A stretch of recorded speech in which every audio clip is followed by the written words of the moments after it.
هقول لك ازاي تاخد بالك وازاي تعرف اذا كنتوا بتحبوا بعض فعلا ولا بتمثلوا على بعض. بنحب بعض ولا بنمثل على بعض؟ ايه اللي يثبت لنا ان ده حب حقيقي ولا في الدوامه بتاعت المشاعر؟ هقول لك ازاي تاخد بالك وازاي تعرف اذا كنتوا بتحبوا بعض فعلا ولا بتمثلوا على بعض. ببساطه، اول حاجه اوعى تاخد اي قرار او انت تاخدي اي قرار بالارتباط او بوعود قبل ما يعدي فتره من 4 ل 6 شهور. دايما اللي بيبدا بعنفوان في المشاعر هينتهي بنفس العنفوان بس وانت متضايق. العلاقه السويه هتلاقيها بتبدا بهدوء وبتاخدوا وقتكم مع بعض. خلي فتره من 4 ل 6 شهور يعدوا، هي فتره الوله النفسي اللي احنا خلالها ما بنشوفش اي عيوب للي قدامنا، مش بنشوف الا الحاجات اللي باينه من الانبهار والاعجاب بيه.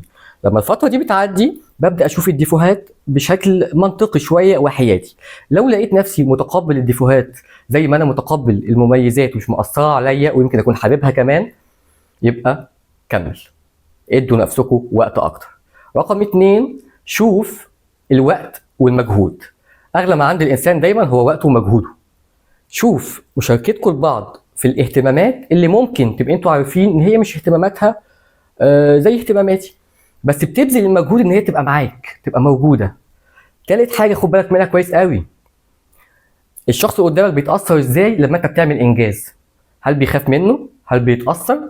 ولا بيحاول دايما يدعمك لقدام؟ التلات حاجات دول وعليهم اخر حاجه وهي اهمهم، اللي معايا حنين ولا مش حنين. الحنيه هي اهم الصفات وسيده الطباع، ابحث عنها دايما في اللي بتحبه. ربنا يكتب لكم الخير وتلاقوا اللي تكملوا معاه باقي حياتكم بكل الحب والسعاده.